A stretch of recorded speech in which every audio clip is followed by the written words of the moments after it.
So hello, what's up mga kaisla? Welcome back to my YouTube channel. Nandito kami ngayon sa may i-share lang ako sa inyo itong madaliang vlog mga kaisla dahil may tiklopin kami ngayong funnel mga kaisla or chimney or sa sasakyan to. Ito yung tinatawag na trambutso. So dadaan kami ngayon sa ilan na Kiel Canal dito sa Germany mga kaisla. So dadaan kami sa ilalim ng tulay. So sobrang haba ng funnel na ito. Kailangan naming i-tiklop. So i-share ko sa inyo kung ano yung mga proseso at kunting kunting part lang ng funnel yung parang i-tiklop namin. So gusto ko lang i-share dito dahil itong kanal na dadaanan namin mga kaisla. So nakikita niyo sa picture na yan ang tinatawag na Kiel Canal. So ito yung pinaka safest and convenient way dito sa Germany mga kaisla kung galing ka sa North Sea papunta ka sa Baltic Sea. Kumbaga ito yung pinaka shortcut na dadaanan. So sobrang haba na kanal na ito mga kaisla. 61 miles haba niya mga kaisla. Sobrang haba talaga. So may isang bridge diyan na dadaanan namin sa ilalim. So kailangan nating i-tiklop yung funnel. So yun lang mga kaisla. I-share ko lang sa inyo at ganito yung mga proseso sa aming ginagawa. Pero bago natin gawin yan, may mga safety measures kaming ginagawa. Sina-assist namin yung area kung paano gumawa ng pinaka-safe kasi pinakamataas ng part ng barko ito mga kaisla. So let's go! So guys, nandito na tayo ngayon sa pinakamataas ng Tambutso. Tingnan nyo mga kaisla, yung mga nagtatayuan ng mga bakal dyan. Yan yung parang tupiin mga kaisla ba, para hindi masagi sa bridge. At tingnan natin doon kung paano nga ba siya, ano nga ba kalaki ang bridge na yan. Kaya malalaman natin yan bago matapos ang video na ito. Tingnan nyo guys, ito na yung pinaka-higher level niya. Grabe na to guys, nandito na talaga ako sa hawak ko na ang tuktok ng mundo. Ito yung tatanggalin namin yan sa likuran ko, nakita niyo yan, yan yung may arrow. Yan yung tatanggalin, ipa-bend lang siya.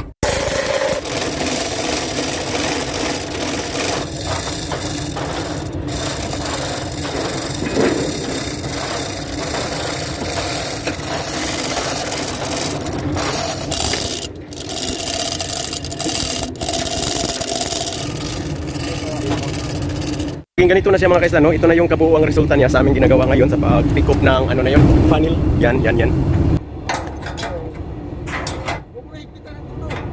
Wala, may allowance, may clearance ba? Ha? Baka mag-vibrate tapos mabalik sa ilalim, matanggal.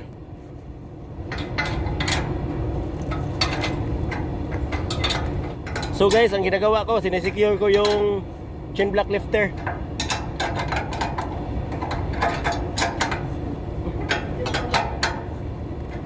Okay.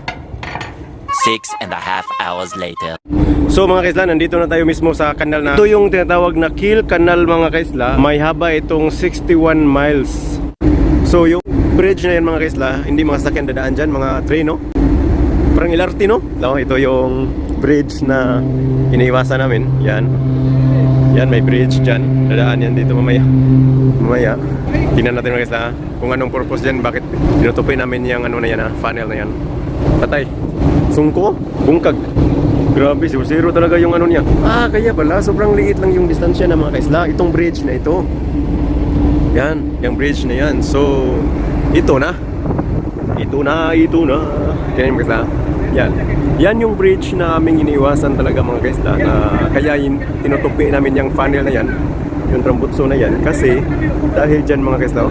Tingnan nyo ha. Yan, sige. Yan. Kung hindi yan tinutupi mga kaisla, masagi talaga yan siya kasi kunting ano lang. Kaya pala see? Ito yung bridge na ito. So dito talaga kami sa itong tulay na ito mga kaisla, hindi lang mga sasakyan ang dadaan dyan, kundi may railways yan, train pala yan ang dadaan dyan mga kaisla. Ayan, at nakikita nyo dito mga kaisla, mga tao nagbinijuhay midreo. Ito yung mga sasakyan dito sa Germany, dito. So hopefully mga kaisla, na-share ko sa inyo yung gusto kong i-share dito sa aking YouTube channel.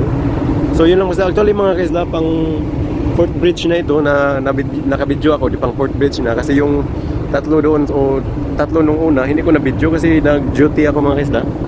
Pero at least nakakuha tayo ng example kung bakit tinutupi natin yung ano na yan. Ano yan? Ay, ibang klase. May bridge dyan mga kaisla, social. Ang mga tao hindi natatawi doon sa taas. Hinahatid lang siya ng parang cable car. Kita nyo yung tumatakbo niyan mga kaisla, mga tao ang sakay dyan, tatawid sa kabila. Yan, sinasakay sila dyan. Double purpose yung bridge dito para hindi nakakita-kit yung mga tao doon sa kabila. So dyan na lang sila. Parang cable car mga kaisla, tingnan nyo. Yan, parang cable car siya. Lupit pala dito. Ganito sa Germany. So tingnan natin yung sa pinakamalapit mga kaisla. Ang kulay ng tubig dito mga kaisla. Alam nyo, pati tubig kulay green na mga kaisla dahil sa reflection ng ating nature mga kaisla. Umiiyak siya oh. Bakit ka umiiyak? Iba dito mga kaisla, ibon lumalangoy. Grabe no? Sarap liguan. So dito mga kaisla may mga nagdadaanan na mga maliit na mga barko din. Yan. So ito mga kaisla, ilang beses mo nang nakadaan sa kanal way? Basta no 2020. Di minsan na subukan mo nang nahulog sa kanal. Pag ay.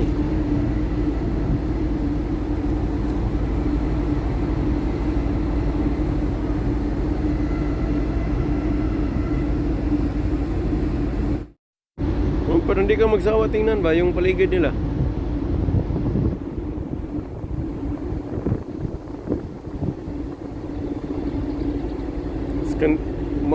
Mapagyan akong ganahan, mga nature. Oh, ganda oh. Mga bahay ba no?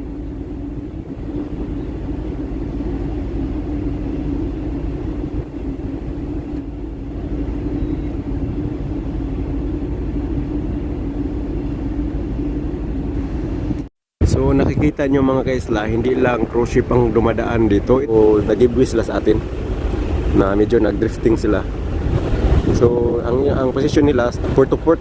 Mga kababayan! Mga kababayan ko, mga engineer siguro yan eh. Hello! Hello! Nasa, mag-apply ko cruise ship eh. Hello! Uy! Kabayan! Kabayan ang kaso. Yan, ito eh. Ay, mag-apply ako ng ganito. Kabayan, apply ako dyan. Yan. Ito yung container ship mga kaisla. Someday, tingnan nyo.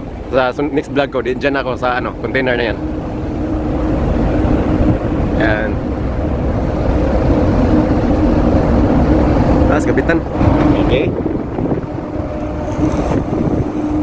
Babayan ko. Tara mga kaisla.